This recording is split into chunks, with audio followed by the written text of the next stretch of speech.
World cup 2024 का आगाज 2 जून से होने वाला है और ये आगाज जो है इस बार वर्ल्ड कप का अमेरिका और वेस्ट इंडीज के साथ यहां पर ये साझा किया गया है। और अगर हम बात करें तो इस बार वर्ल्ड कप 2024 में कुछ नए नियम हैं जो आईसीसी ने इस बार बदलाव किए हैं। कुछ नियम ऐसे हैं जो पहली बार देखने को मिलेंगे।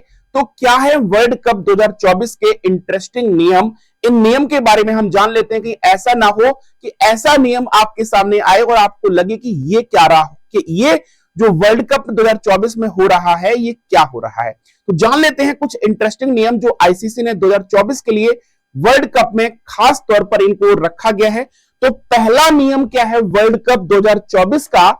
पहला जो नियम है, सबसे पहले अगर हम बात करते हैं, स्टॉप क्लॉक का होगा इस्तेमाल। अब आप लोग सोच रहे होंगे कि स्टॉप क्लॉक ये क्या है। तो स्टॉप क्लॉक की अगर मैं बात करूं तो आपको पूरा डिटेल में समझाऊं कि स्टॉप क्लॉक का नियम जो है वर्ल्ड कप में क्या होने वाला है। तो इस नियम के तहत अगर मैं बात करूं कि कोई भी ओवर अगर खत्म होता है, दूसरा ओवर शुरू होता है, या कोई भी विकेट गिरता है और उसके बाद जो नई बॉल डालनी है, तो एक ओवर से दूसरे ओवर को शुरू करने में हर एक टीम को 60 सेकंड का समय मिलेगा। अगर 60 सेकंड में दूसरा ओवर अगर शुरू नहीं होता है तो एक बार वार्निंग दी जाएगी, फिर से दोबारा टीम ऐसी करती है तो फिर से एक वार्निंग मिलेगी, और 2 बार वार्निंग करने के बाद अगर तीसरी बार ये टीम करती है जब 60 सेकंड से पहले ओवर शुरू नहीं होता है दूसरा, तो उसके पेनल्टी के तौर पर 5 रन काट लिए जाएंगे। तो ये बहुत बड़ा जुर्माना होगा कि T20 वर्ल्ड कप में, T20 वर्ल्ड कप की बात करें तो वैसे ही आपको पता है कि एक एक रन का महत्व होता है, और जब किसी टीम के 5 रन इस जुर्माने के तौर पर काट लिए जाएंगे तो सोचिए कितना नुकसान हो सकता है एक टीम को।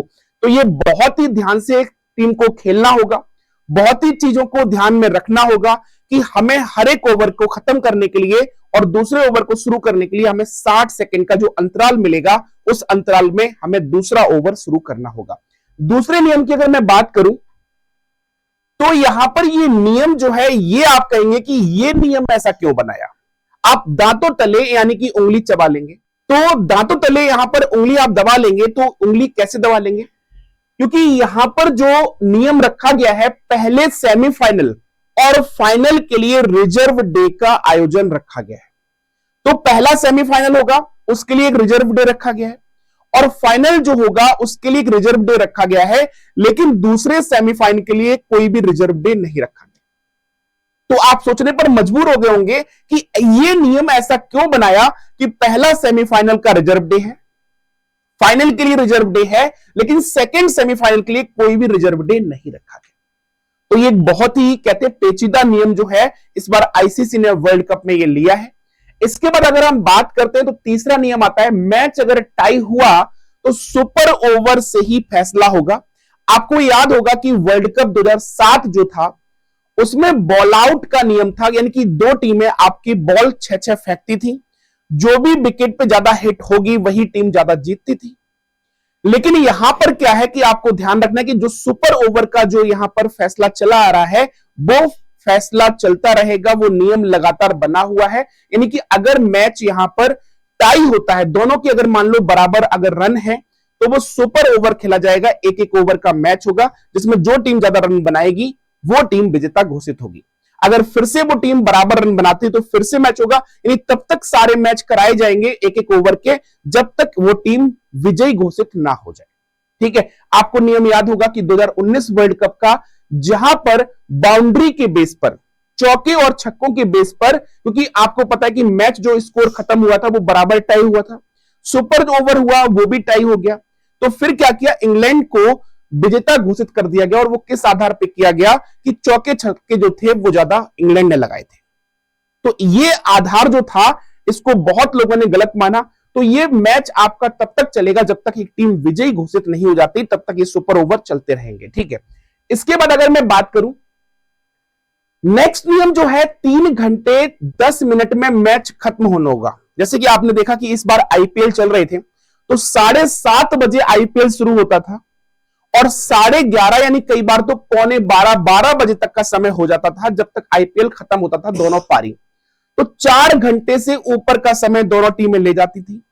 तो आईसीसी इस पर सख्त है।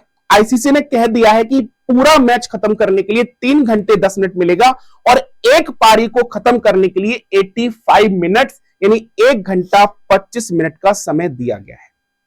तो यह ध्यान रखना होगा दोनों टीमों को।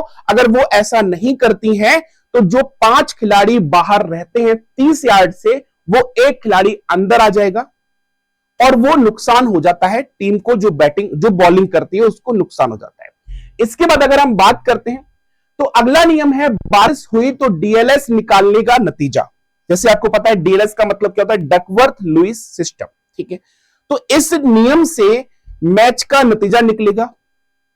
जो भी टीम वहां पर बारिश से इफेक्टेड होगी, जो भी टीम में बारिश से इफेक्टेड होगी, वहां डीएलएस से ही मैच का नतीजा निकाला जाएगा।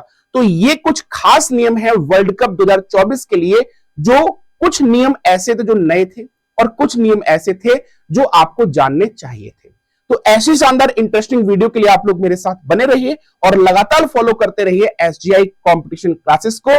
मिलते हैं एक और शानदार वीडियो में, तब तक के लिए आप लोगों का शुक्रिया। जय हिंद साथियों, बाय बाय।